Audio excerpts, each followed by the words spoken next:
오늘 우리에게 주시는 살아계신 하나님의 말씀은 신약성경 에베소서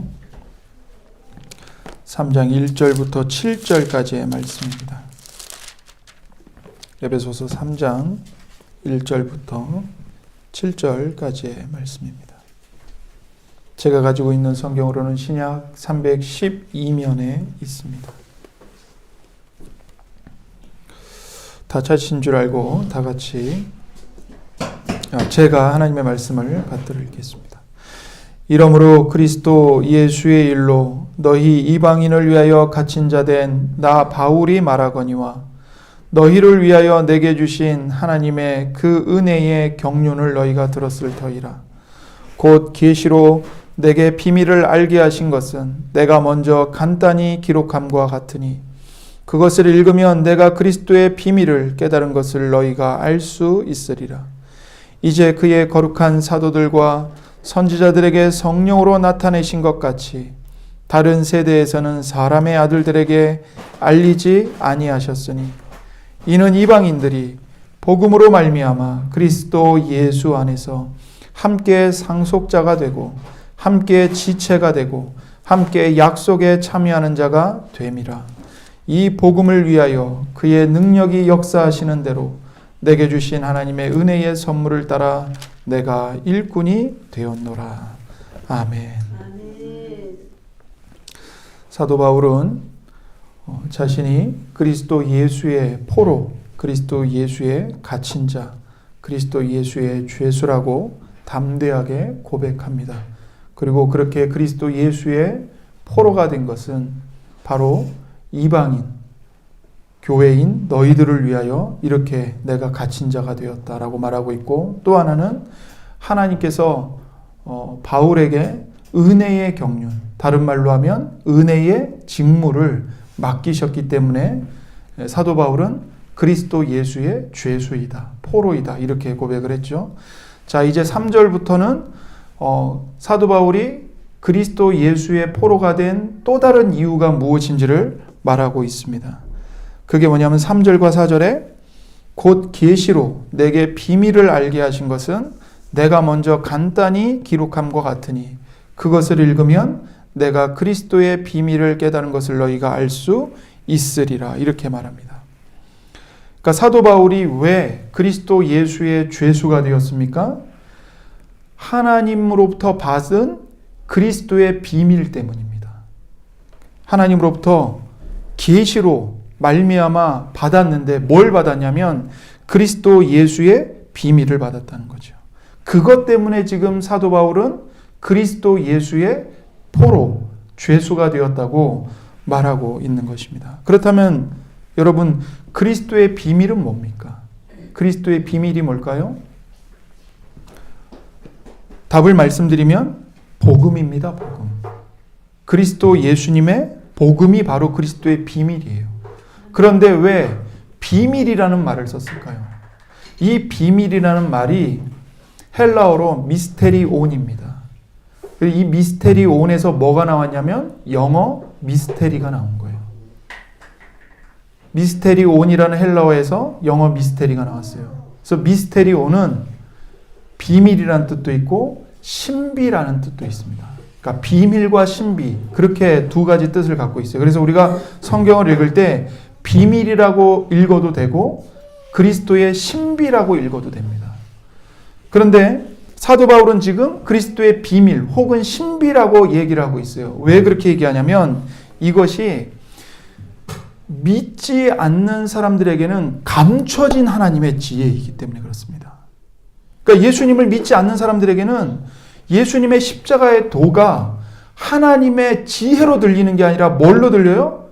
미련하고 어리석은 말로 들리죠. 헛된 말로 들리는 겁니다. 여러분 전도 해보시면 아시잖아요. 얼마나 사람들이 예수님의 십자가의 복음을 무가치하게 여기는지, 얼마나 헛소리로 치부하는지 우리가 알잖아요. 그러나 그래서 그리스도의 복음이 믿지 않는 자들에게는 비밀이 되는 거예요. 신비가 되는 거예요. 감춰져 있는. 네. 그렇게 되기 때문에 이것이 드러나지 않는 거죠. 믿지 않는 자들에게는. 그래서 비밀인 거예요.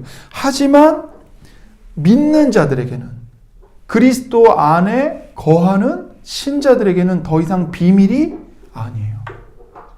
그래서 사도 바울이 고린도전서에서 이렇게 얘기했잖아요. 십자가의 도가 멸망하는 자들에게는 뭐라고요? 미련한 것이요. 그러나 구원을 얻는 자들에게는 십자가의 도는 뭐예요? 하나님의 지혜다. 이렇게 말씀하시잖아요. 그러니까 믿지 않는 자들에게는 그리스도의 복음은 감추어져 있는 비밀이에요. 그러나 믿는 신자들에게는 더 이상 비밀이 아니라 온전히 밝혀진 그리스도의 복음인 거죠. 자, 그 그리스도의 비밀, 즉 복음이 바울을 예수님의 포로로 만들었다는 겁니다. 그래서 바울의 포로됨의 근거는 그리스도 예수의 비밀에 있어요. 근데 이 비밀을 사람의 머리로는, 사람의 이성으로는 알 수 없는 이 비밀을 사도 바울이 깨달았어요. 알게 되었어요. 어떻게 알게 되었다고 말합니까? 하나님의 계시로 말미암아 알게 됐다고 말하는 거죠. 그래서 3절에 이렇게 말하죠. 곧 계시로 내게 비밀을 알게 하신 것은. 그러니까 그 그리스도의 복음이 사도 바울에게도 비밀이었다고요. 감추어진 신비였다고요. 그러니까 사도행전에 보면 사도 바울이 부활하신 예수님을 만나기 전에 무슨 일을 합니까? 그리스도인들을 잡아다가 가두고 고문하고 그리스도이신 예수님을 부인하게끔 만들잖아요. 교회를 핍박하잖아요. 왜 그렇게 해요? 그리스도의 복음이 예수님을 믿지 않는 바울에게는 감추어져 있는 비밀이고 신비이기 때문에 예수님을 대적하고 예수님을 믿는 자들을 박해하는 게 하나님을 위한 일이라고 바울은 생각했던 거예요. 그러다가 부활하신 예수님을 만났어요. 그리고 그 예수님으로부터 계시를 받았어요. 그러니까, 그리고 사도 바울의 눈에 있던 비늘이 벗겨지고 나니까 감추어져 있던 비밀이었던 십자가의 도가 뭘로 보이는 거예요? 아, 멸망받아 마땅한 죄인인 나와 사람들을 구원하기 위한 하나님의 능력이요, 하나님의 지혜구나 깨닫게 되는 거죠. 뭘 통해서요? 하나님이 알려주신 계시를 통해서.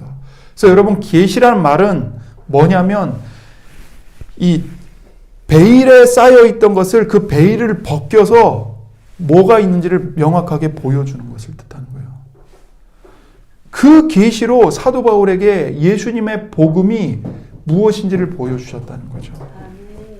그래서 예수님의 복음은, 예수님의 비밀은 무엇에 의해서 깨닫게 되는 거냐면 사람의 추론이나 사람의 이성의 작용에 의해서 깨닫게 되는 게 아니고 하나님의 계시에 의해서만 깨닫게 되는 겁니다.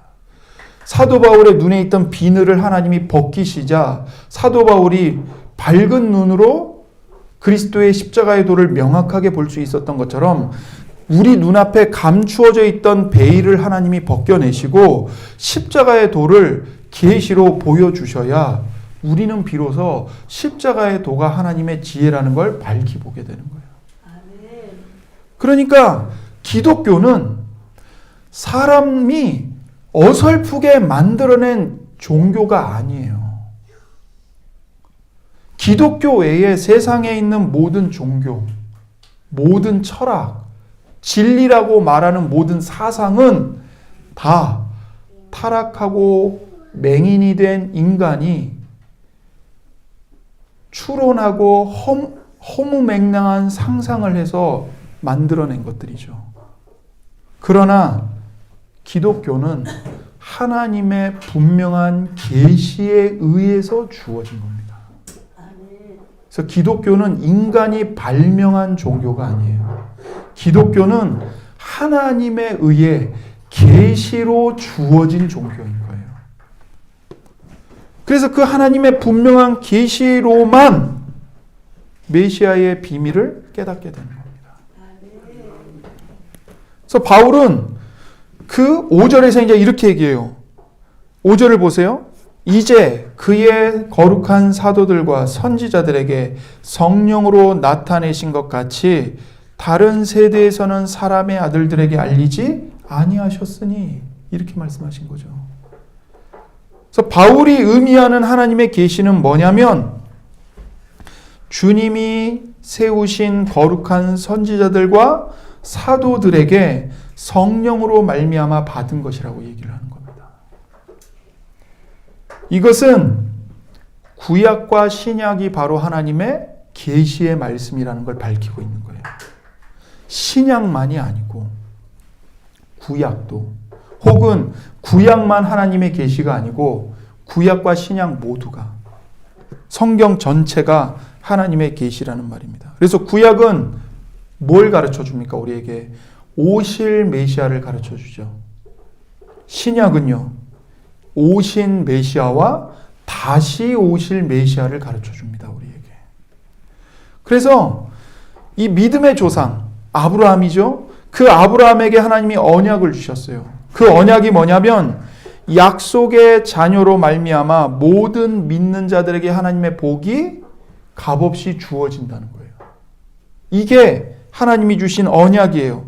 그런데 그 약속의 자녀는 여러 명의 자녀를 가리켜서 말하는 것이 아니고 그 약속의 자녀는 딱 한 분 있어요. 누구십니까? 예수님이시죠. 그 예수님, 그 한 사람, 그 아브라함의 유일한 언약의 자손 예수님을 통해 하나님의 구원의 복이 예수님 앞에 나오는 모든 사람들에게 조건 없이, 값 없이, 말 그대로 공짜로, 은혜로 베풀어진다는 겁니다. 그래서 그 아브라함의 유일한 자손이 누구냐면 예수님이에요. 근데 그 예수님을 가리켜서 그리스도라고 말하죠. 메시아라고 말합니다. 그래서 그 예수님께서 하나님으로부터 성령으로 기름 부음을 받아 왕으로서, 선지자로서 제사장의 직무를 수행하시는 겁니다. 그래서 예수님은 왕 중의 왕이세요. 그러나 섬김을 받기 위해 오신 왕이 아니라 도리어 우리를 섬겨주시기 위해 오신 왕이에요. 예수님은 반역자들을 처단하기 위해 오신 왕이 아니고 도리어 사형당에 마땅한 반역자인 우리들을 살려주시기 위해, 구원하시기 위해 대신 죽으러 오신 왕이죠. 세상에 이런 왕이 어디 있습니까? 여러분이 역사를 찾아보십시오. 세상에 반역자들을 위해 대신 죽는 왕은 어디에도 없습니다. 오직 예수님 한 분이에요. 그리고 그 예수님이 선지자가 되셔서 하나님의 모든 약속과 율법을 다 순종하여 완전하게 이루셨습니다. 또한 제사장이 되셔서 더 이상 짐승의 피가 아니라 자신의 몸을 들이심으로, 자신의 고귀한 피를 바치심으로 하나님과 우리 사이에 화목을 이루신 제사장이시죠. 예수님은 바로 그런 분이십니다. 그런데 그런 예수님이 하나님의 계시에 의해서 선지자들과 사도들에게 알려졌고 그 선지자들과 사도들을 통해 성령으로 이제 모든 사람들에게, 복음을 듣는 모든 사람들에게 전파가 되었다고 말하는 것입니다. 그래서 선지자들과 사도들에 의해서 기록된 성경 외에 성령의 감동을 받은 선지자들과 사도들이 기록한 성경 외에 다른 계시의 말씀은 없다는 것을 지금 사도 바울이 말하고 있는 거예요. 그런데 안타깝게도 성경 외에는 다른 계시가 없음에도 불구하고 다른 계시를 추구하고 거짓된 계시에 끌려다니는 분들이 많아요. 너무나도 안타까운 일입니다. 그러나 모세는 이렇게 엄중하게 경고합니다. 신명기 4장 2절에서 내가 너희에게 명령하는 말을 너희는 가감하지 말고 더하거나 빼지 말고 내가 너희에게 내리는 너희 하나님의 여호와의 명령을 지키라. 하나님의 계시의 말씀에 조금도 더하거나 빼지 말라는 거예요. 그것을 믿음으로 받고 순종하라고 말합니다. 여러분, 우리는 계시를 추구해서는 안 돼요. 구약과 신약으로 성경은 완성됐습니다. 요한계시록으로 모든 계시는 종결된 거예요. 여기에다가 다른 계시를 덧붙일 수 없어요. 그래서는 안 돼요. 혹은 선한 의도로 한다 할지라도 하나님의 말씀에 변경을 가해서는 안 되는 겁니다. 정말 그거는 무서운 일인 거예요. 그러니까 이단들을 우리는 항상 조심해야 됩니다.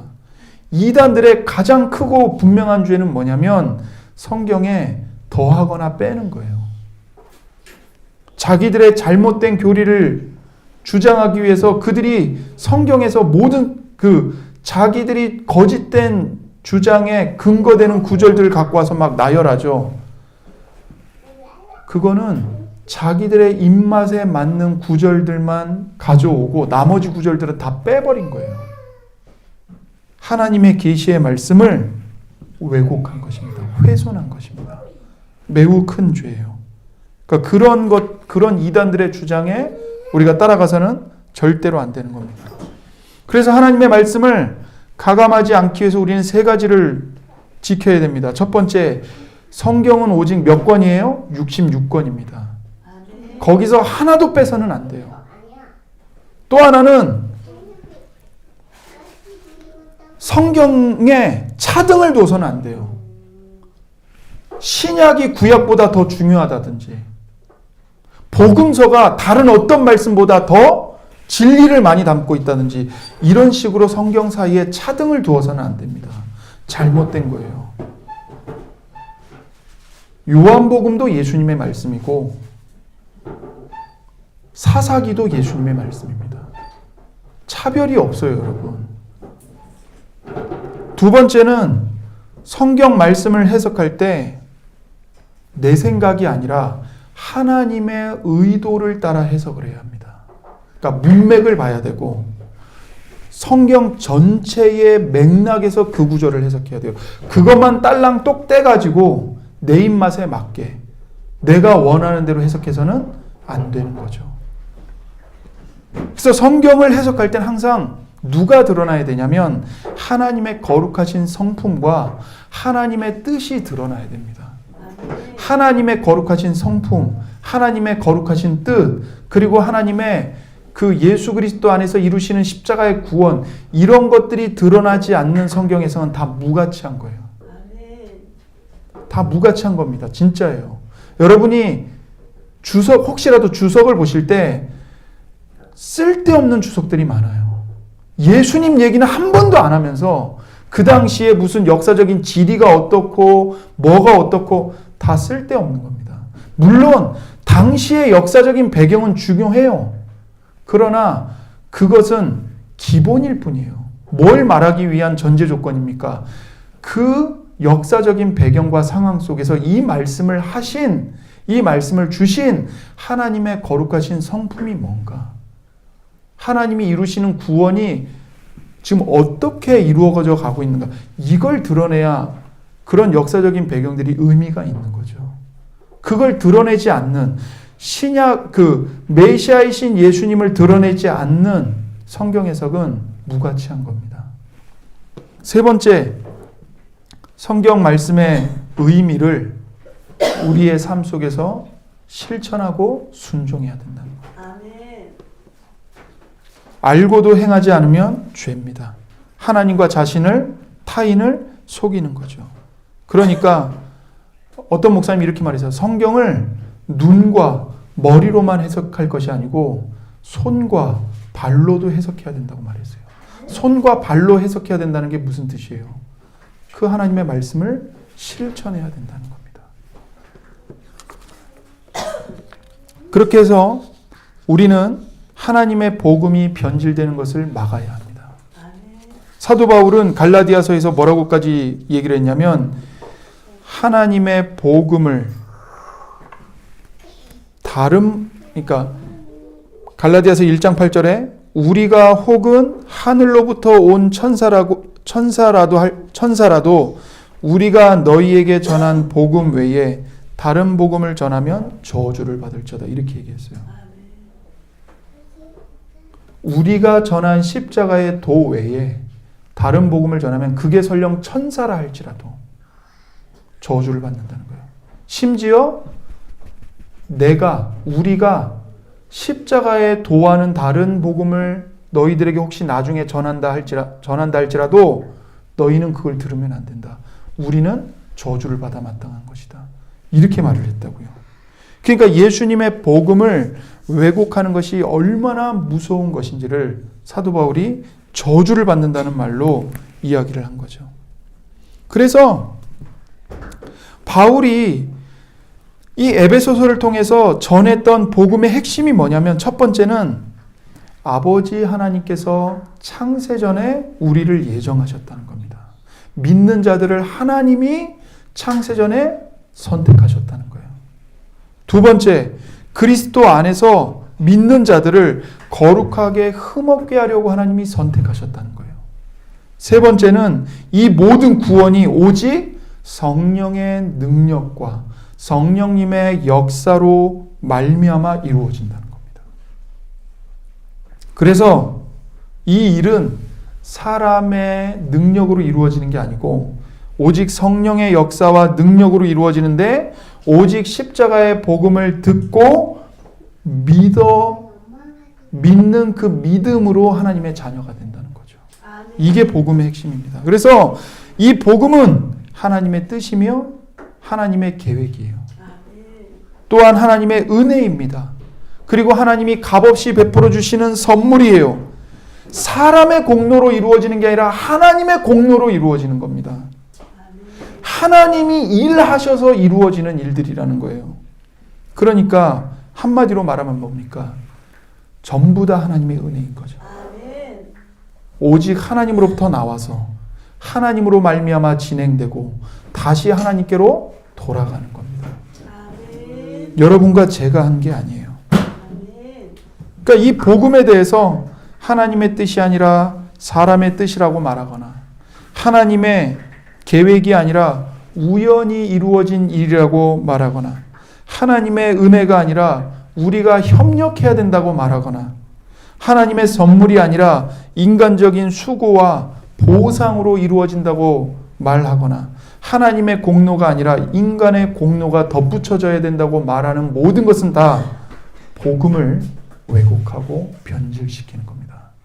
그것은 갈라디아서에서 사도 바울이 말한 저주를 받을 만한 일인 거예요.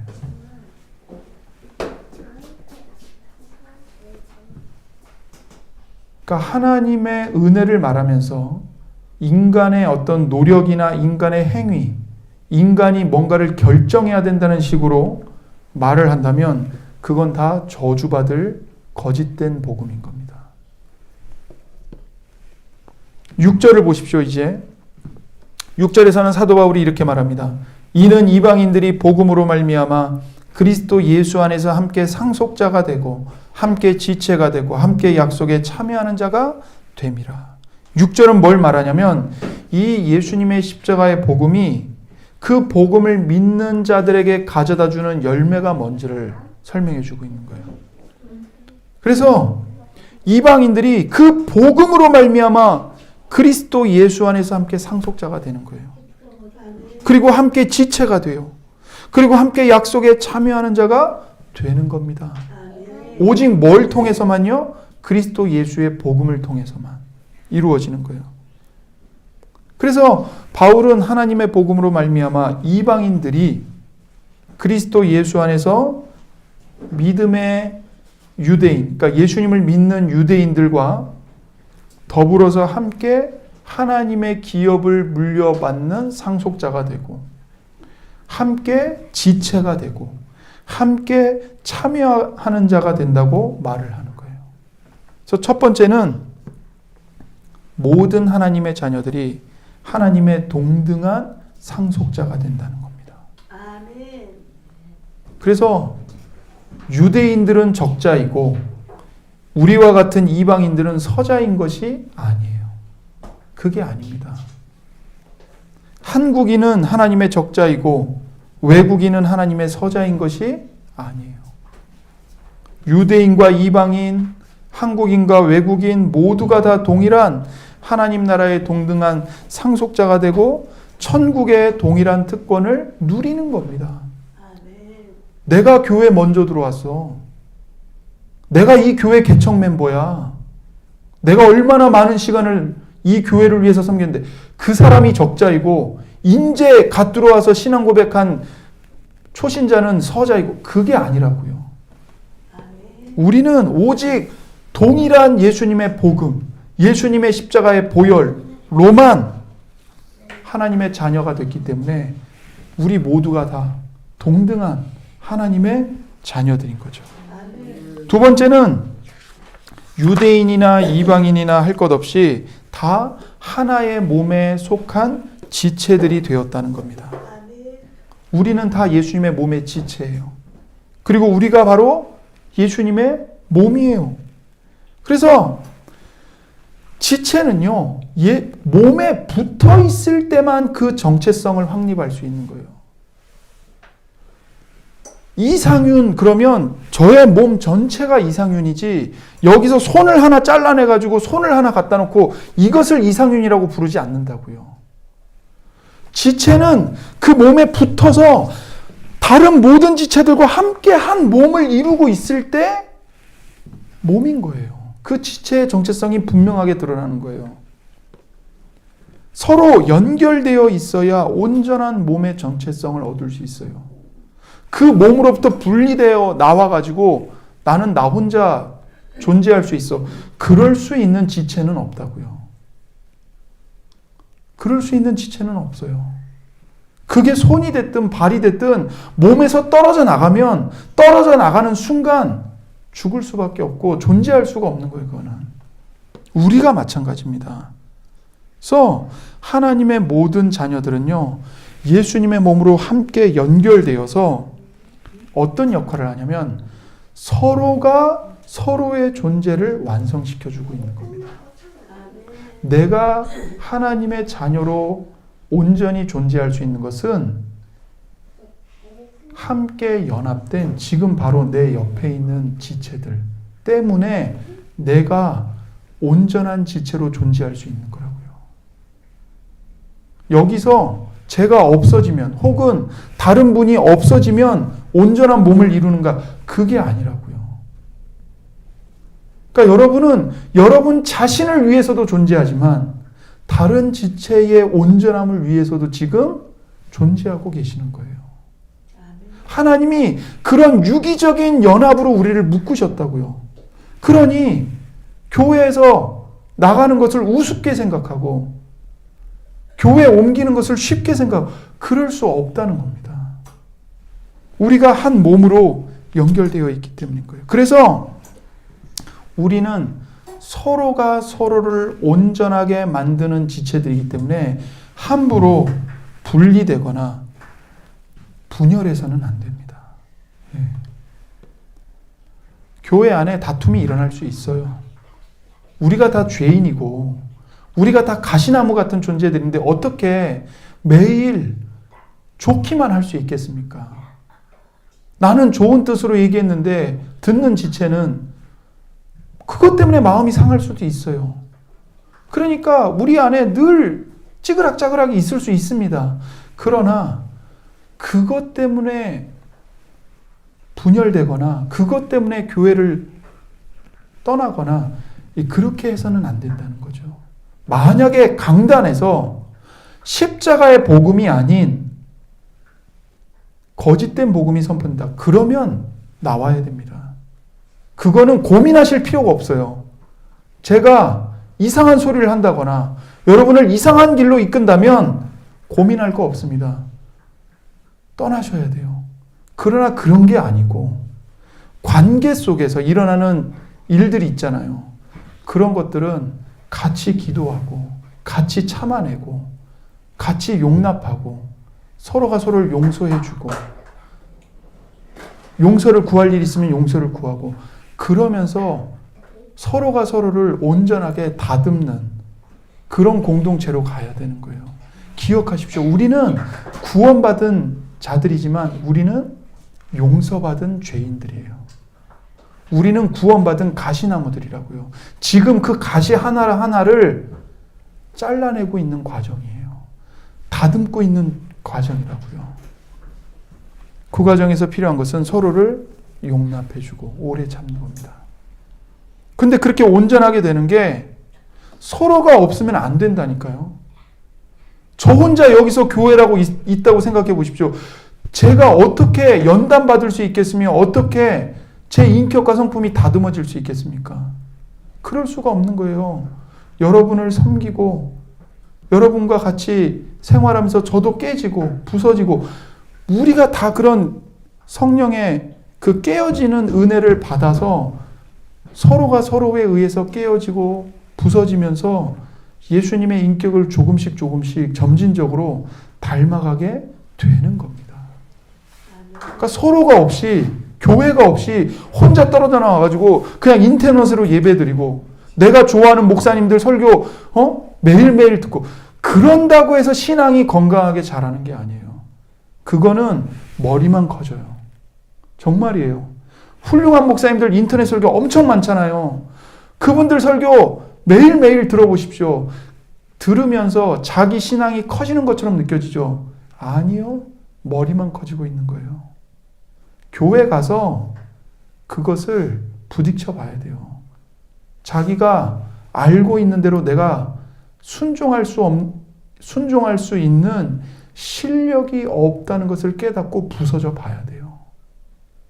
사랑에 대해서, 용납에 대해서, 섬기는 것에 대해서 얼마든지 감동적인 설교 들으면서 눈물 펑펑 흘릴 수 있어요. 그러나 교회 와가지고 막상 성도들 섬겨보십시오. 그게 쉽게 되나? 쉽게 되지 않습니다. 그 과정을 거치면서 내가 내 자신을 부인하고 그 섬김 하나 하는 게 이렇게 힘든 거구나. 그 깨어지는 과정 없이 그냥 인터넷으로 설교만 듣고 책 읽으면서 성경 읽으면서 혼자 기도하고 교회 성도들하고 관계 안 맺고 교회 잘못된 거에서는 그렇게 신랄하게 비판하고 그러면 절대 신앙이 자라지 않습니다. 머리만 커집니다. 머리만. 우리는 유기적인 몸이에요. 그러니 서로를 비방하고 서로를 핍박하고 서로에게 화내고 거부하고 분열하면 주님의 몸을 파괴하는 것이고 자기 자신을 파괴하는 겁니다. 자기 자신을 파괴하는 거예요. 그러니 우리는 예수님의 복음으로 말미암아 그리스도 예수 안에서 함께 상속자가 되었고 함께 한 몸을 이루는 지체가 됐다는 것을 꼭 기억하고 마음을 다하고 뜻을 다하고 힘을 다하여 하나님을 사랑할 뿐만 아니라 더 나아가 서로가 서로를 자기 자신처럼 사랑해야 됩니다. 왜 서로가 서로를 자기 자신처럼 사랑해야 될까요? 한 몸이니까요. 한 몸이니까요. 손이 발을 돕는 것은 남을 돕는 게 아니라 자기 자신을 돕는 거예요. 왜 그렇습니까? 한 몸으로 같이 연결되어 있으니까요. 여러분이 다른 성도와 함께 아파하고 다른 지체와 함께 기뻐하는 것은 여러분이 여러분 자신을 돕는 거고 여러분 자신을 사랑하는 겁니다. 세 번째 결과는 뭐냐면 함께 약속에 참여하는 자가 됐다는 거예요. 함께 약속에 참여하는 자가 됐다는 거예요. 그래서 요한일서 2장 25절에 이렇게 말합니다. 그가 우리에게 약속하신 것은 이것이니 곧 영원한 생명이니라. 하나님이 우리에게 뭘 약속하셨다고요? 영원한 생명. 그 영원한 생명에 이미 믿는 모두가 참여한 자들이 됐다고요. 그래서 유대인이나 이방인이나 예수님을 믿는 모든 사람은 그 예수님의 십자가의 복음 때문에 하나님의 영원한 생명에 이미 참여하고 있는 자들입니다. 여러분과 저는 이미 영원한 생명을 누리고 있는 자들이에요. 이걸 유념하십시오. 그러니 여러분의 기쁨을 다른 것에 두지 마세요. 썩어 없어질 것들에 두지 마세요. 여러분을 위해 십자가를 지시고 여러분을 살리기 위해 대신 죽임을 당하신 그리고 여러분에게 부활의 생명을 주시기 위해 3일 만에 부활하신 예수 그리스도께 여러분의 기쁨과 소망과 생명을 두십시오. 아멘. 여러분의 인생에서 이루어지는 일들 가지고 일희일비하지 마십시오. 누가 여러분에게 욕한다고 해서 마음에 상처받지 마시고 예수님을 바라보십시오. 여러분을 향해 아무 이유가 없이 미워하고 상처 주는 사람들에게 담대하게 말하세요. 당신이 아무리 나한테 그렇게 해도 당신은 내 자존감에 조금 더 상처낼 수 없다. 왜? 나는 나를 사랑하사 나를 위하여 십자가를 지신 그리스도 예수 안에 내 자존감이 있기 때문이다. 아멘. 설령 당신이 오른손 등으로 내 오른뺨을 때린다 할지라도 당신은 그리스도 예수 안에 있는 내 자존감을 하나도 상처낼 수 없고 빼앗아갈 수 없고 파괴할 수 없다. 나는 예수님 안에 거하는 사람이다. 우리가 그런 자들입니다. 그래서 이제 7절에 보면 이러한 복음을 우리가 어떻게 대해야 되는가를 말해요. 7절에 이 복음을 위하여 그의 능력이 역사하시는 대로 내게 주신 하나님의 은혜의 선물을 따라 내가 일꾼이 되었노라. 사도 바울은 그 놀라운 복음을 선물로 받고 어떤 사람이 됐다고 말해요? 내가 일꾼이 되었다. 아멘. 섬기는 자가 되었다. 복음을 위한 종이 되었다. 이렇게 말하는 겁니다. 아멘.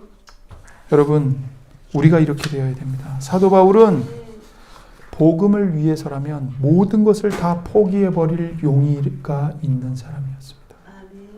심지어 복음을 위해서라면 자유를 빼앗기고 내가 감옥에 갇힌다 해도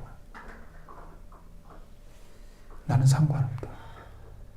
오히려 내가 감옥에 갇히는 것이 교회를 위한 일이다. 너희들을 위한 일이다. 복음의 전파를 위한 일이다.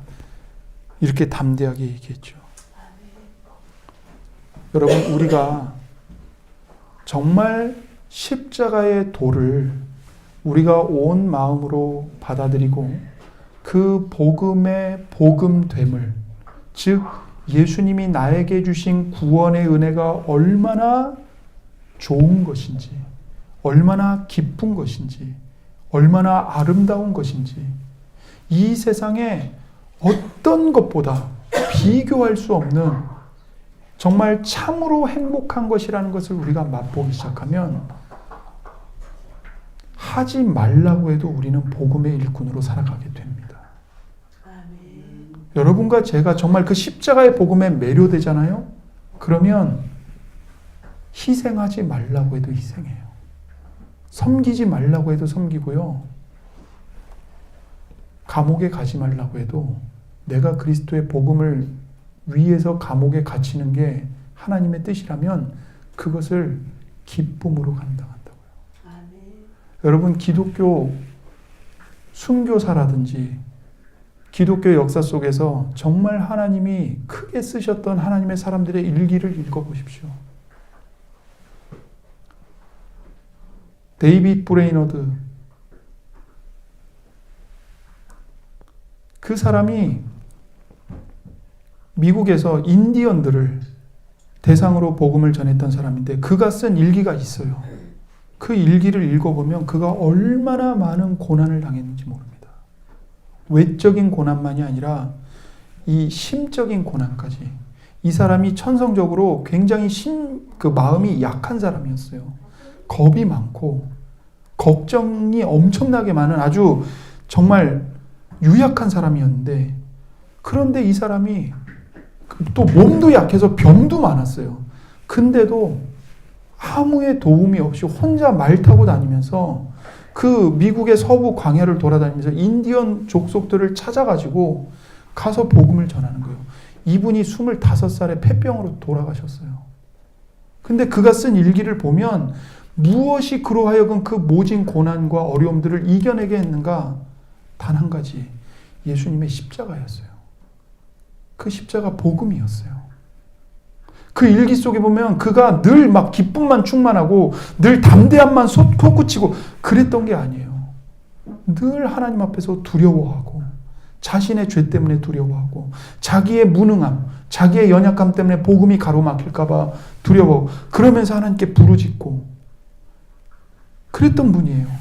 근데 그것을 어떻게 놓지 않고 그렇게 끝까지 복음을 전하며 인디언들을 찾아다녔는가? 복음이었습니다. 복음. 그의 심령이 복음에 사로잡혔던 거예요. 여러분, 이것이 데이빗 브레이너드 그분만의 이야기겠습니까? 주기철 목사님, 손양원 목사님, 말 안 해도 아시죠? 그분들이 그 모진 고난을 어떻게 감당해내셨습니까? 한 가지예요. 십자가의 복음에 그 심령이 사로잡혔던 겁니다. 아멘. 예수님이 나를 위해 십자가의 고난을 당하셨다. 그러니 나도 예수님을 위해 이 고난을 받는 게 당연하다. 바울도 그랬고 수많은 하나님의 사람들이 그랬고 히브리서 11장에 기록된 믿음의 사람들이 그러했습니다. 아멘. 우리도 그러합니다. 아멘. 여러분과 제가 복음에 사로잡히면 아멘. 그 십자가의 복음에 나타난 하나님의 은혜가 정말 얼마나 크고 놀라운 은혜인지, 그리고 그 은혜를 우리에게 어떤 자격이나 조건이나 값을 치르는 것도 요구하지 않고 그냥 무조건 내 아들 예수에게로 나오기만 해라. 그럼 내가 이 은혜를 줄게. 너희들은 목마르고 굶주려 있는데 왜 쓸데없이 배부르게 하지 못할 것을 위해 은을 내어주며 배부르게 하지 못할 것을 위해 그렇게 땀을 흘리며 수고하느냐? 나에게로 와라. 내가 값없이 줄게. 나에게로 와서 돈 없는 자도 오고 거렁뱅이도 오고 소경도 오고 다 와라. 내가 공짜로 너희들 배부르게 먹여주고 공짜로 너희들의 목마름을 만족시켜주고 와서 마음껏 퍼마셔라. 하나님이 십자가를 통해 우리를 그렇게 초대하십니다. 그 은혜의 은혜됨을 여러분과 제가 맛보기 시작하면 누구도 강요하지 않았는데 여러분과 제가 스스로 원해서 십자가를 지고 기쁨으로 예수님을 향해 따라갑니다. 아멘. 이 복음을 여러분과 제가 정말 풍성하게 맛보기를 주님의 말씀으로 권면드립니다. 아멘. 여러분을 위해서 대신 십자가를 지신 그리스도께 나아오십시오. 반역자인 여러분과 저를 위해 대신 죽임을 당한 왕이신 예수님께 나아오십시오. 아멘. 하나님과 원수였던 여러분과 저를 위해 자신의 몸으로 자신의 피로 화목 제물로 제사를 드리신 대제사장이신 예수님 앞에 나오십시오. 아멘. 그러면 선지자이신 예수님께서 여러분과 저에게 온유한 마음으로 친절한 사랑으로 관대한 긍휼로 하나님의 말씀을 하나씩 가르쳐 주실 것이고 아멘. 여러분의 삶이 하나님 앞에 아름다운 삶으로 세워질 수 있도록 선지자이신 예수님이 여러분과 저를 복음으로 인도하실 것입니다. 아멘. 기도하겠습니다. 이 시간 하나님의 복음의 말씀을 우리의 심령과 우리의 삶에 적용시켜 주시기를 함께 기도하겠습니다. 여러분과 제게 주어진 이 말씀을 붙들고 우리가 기도합시다. 우리가 정말 하나님의 은혜로 하나님의 계시로 이 그리스도 예수의 비밀을 깨닫게 되었습니다. 우리가 그 하나님께 감사하기를 바라고 우리가 성경 66권 외에는 다른 어떤 계시도 더하거나 빼지 않도록 하나님의 계시의 말씀을 왜곡하지 않도록 깨어있게 해달라고 기도하시고 또 우리가 무엇보다 복음으로 말미암아 함께 상속자가 되었고 함께 지체가 되었고 함께 약속에 참여하는 자가 되었다는 것, 이것이 전적으로 하나님의 은혜임을 우리가 정말 깊이 깨닫게 해달라고 그 은혜의 풍성함을 우리가 맛보게 해달라고, 예수님의 복음으로 나의 심령, 나의 메말라 비틀어진 심령, 나의 굶주리고 있는 심령, 세상 것들에 목말라 하는 심령, 분노와 화가 치미는 이 심령에, 내 심령에 오직 그리스도 십자가의 은혜로 충만하게 채워달라고 이 시간 함께 기도하겠습니다.